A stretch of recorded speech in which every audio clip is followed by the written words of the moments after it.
What is going on, Eagles fans? It is January 11th, 2021, and Doug Pederson is out as the Philadelphia Eagles head coach. He leads with a 42-37-1 record, 3 playoff appearances, and 1 Super Bowl championship, Super Bowl 52 versus the New England Patriots, which was the Eagles' first ever Super Bowl championship. We'll always be grateful and thankful for what Doug did for the city of Philadelphia, the franchise, the team, bringing that Super Bowl to the city of Philadelphia. That being said, I'm wearing my Doug Pederson Crusher shirt right now, kind of remembrance of him as a coach here and making this video.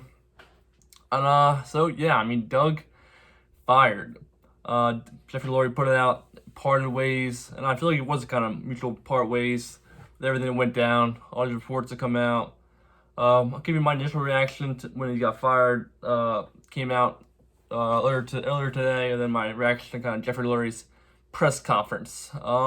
So starting off, now I kind of wanted him fired.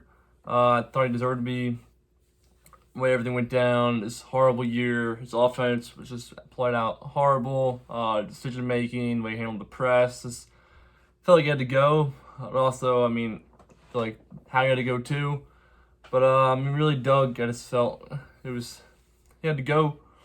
But didn't really, honestly, after last week, didn't get fired right away. Thought he probably was going to be safe. Then a report comes out yesterday, early in the morning, by Chris Mortensen of ESPN, that situation was not firm with Doug staying, and they're meet today in Florida at Jeffrey's house, and it comes out that he's gone. I mean, you see what it says. Doug wanted his guys. He wanted to promote from within. Promote Press Taylor to OC. I forgot the other guy's name, but wanted the guy to go to quarterback's coach, and then either promote Matt Burke, defensive coordinator, or bring back Corey Unlin, defensive coordinator, and keep Dave Fipp, special teams coordinator, coach. I mean, you look at that was put out by Jeff McLean. You look at that, I would kind of go with Jeffrey Lurie there, saying that it wasn't gonna work for Doug there, bringing those guys back and doing that. But I mean, it all starts back to last year. After that playoff game loss, the Seahawks, Doug says that Mike Rowe, Carson Walsh, we're going to be back as offensive coordinator and coaches. Next day, they're fired. That's clearly Jeffrey Lurie taking his hierarchy stance over Doug Pederson and saying, nope, you do not get your coaches back. They are fired. That's my choice. You don't get the choice to make those decisions. And it kind of snowballed into this year. Everything come out, kind of under this year. Doug not looked that confident.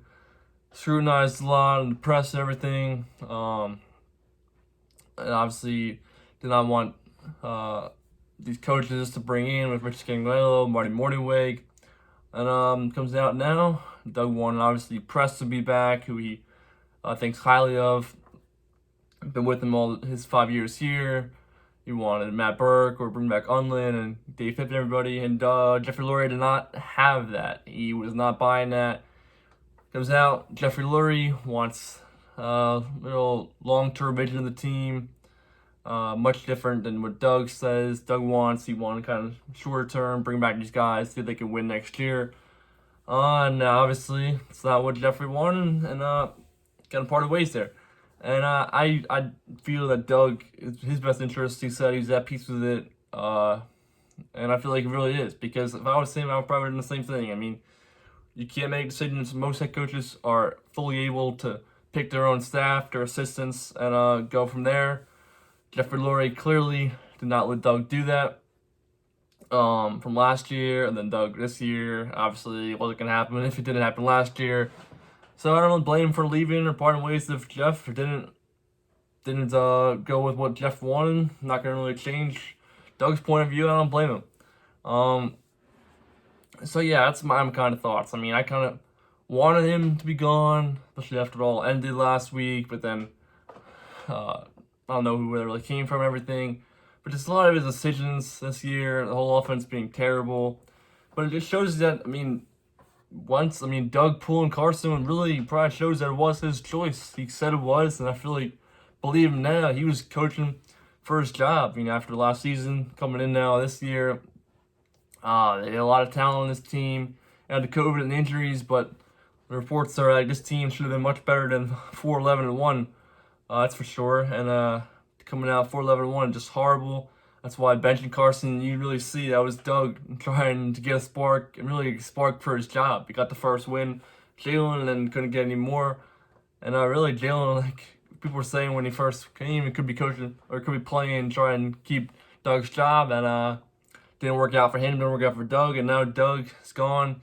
Got all reports about Doug and Carson's relationship being broken. And I really believe that now. Carson hasn't said anything else, hasn't come out and said anything since he got benched in that game versus Packers. It's crazy, dude. The whole organization is totally dysfunctional, a total mess right now. No coach, no quarterback situation all up in the air. The player development, the roster is totally old. Over the cap situation is pathetic right now. It's just crazy, man. I mean, one guy you could say though, Howie Roseman. Look at that press conference. I'll get into that now. I thought it was a horrible press conference by Jeffrey Lurie. First off, half hour late, and then all his answers were total BS. I mean, going around each answer won't say what he really should be saying to the press there. I thought the press did a good job of grilling him on every subject they should, about Howie, the drafting, Doug, Carson, you name it. Last week, start off with last week. I'll start off there. Asked him about that game, and he said, "Oh yeah, I think Doug wanted to get wanted to get Sudfeld some reps. Hurts kind of hurt, and whatever." And he brought about Sudfeld, it's great resume, back in the Super Bowl, that game versus Dallas, again, week 17 of 2017. He had a record completion percentage of like whatever it was, 19 for like 22, whatever. But guess what? They lost in the game 6 to Dallas. He had 120 yards. And he's talking about Sudfeld has the best deep ball on the team. Like, get out of here, Jeff. I mean, Jeff is just total picking stuff. I mean, trying to find stuff to say, I guess. I don't know. And then talking about Doug, how he didn't deserve to be fired. He'll go to bat for him when the owners go calling for him. Gets a new job, this, that. But I mean, I guess it really just comes down to they just did not see eye to eye anymore.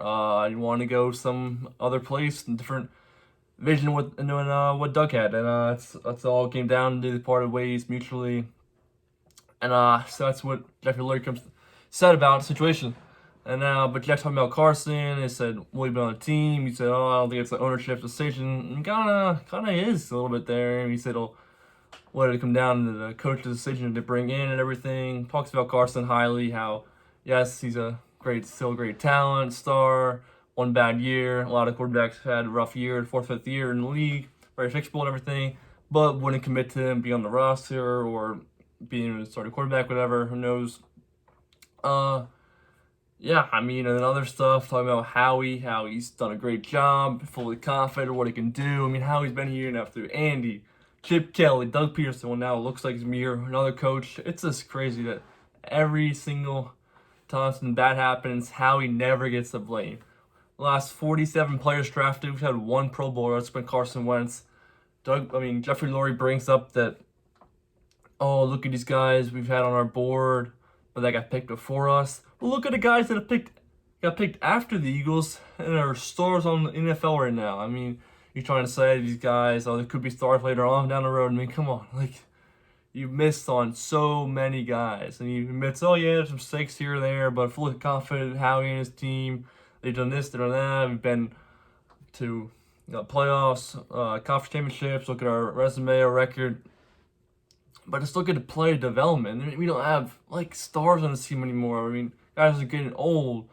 He said, well, again, one Pro Bowler in the last, like, 47 players picked. It's just pathetic. I mean, yeah, I mean, really, at press conference, Jeffrey Lurie was grilled on so many great topics. The questions asked, thought were perfectly asked by the press, but Jeff kind of did a good job for his sake of kind of avoiding what he really, the press and what we all wanted him to say, by just kind of giving us total BS answers. And it's kind of messed up. I mean, Jeff, it's a huge decision to get rid of Doug here, but so they didn't see eye to eye. Obviously, Doug and Carson did not see eye to eye. Who knows what's up with Carson and the quarterback situation now? Who knows what's up with the whole team? What's up with the whole team now? I mean, who knows? I mean, hopefully they get a good coach in here, whether it be Mike Kafka, Bieniemy, Brian Daboll, or Deuce Staley, our in-house guy. He's been on the team forever, 2011 with Andy, Chip, Doug. I mean, I would love Deuce, but I mean, who knows what he would bring being in-house. Who knows, man? I don't know. Let's just hope that whatever happens is well, the team will win. I mean, but it's crazy to hear again that Jeffrey Lurie brings up that long-term future, 2, 3, 4, 5 years down the road. Next year, not really a winning year. Looks like said we're in a retool mode, rebuild this team and everything. And like somebody brought up, like if Carson Wentz is watching that, like why would he want to be here if you're gonna try and rebuild the next couple of years and stuff? So that's kind of my thoughts. The press conference was really bad. I mean, great questions asked, like I said a couple times, but horrible job of Jeffrey Lurie giving answers to the press and all the fans out there in City of Philadelphia. Yeah, I mean, Doug Pederson is out as the Philadelphia Eagles head coach after 5 seasons, 3 playoff appearances, and a Super Bowl championship, the first ever one of the Philadelphia Eagles. But final thoughts, I feel like it is for the best, both guys. Doug Pederson, good coach, will definitely probably get a job probably this week, another team opening, and wishing the best of luck. Hopefully the Eagles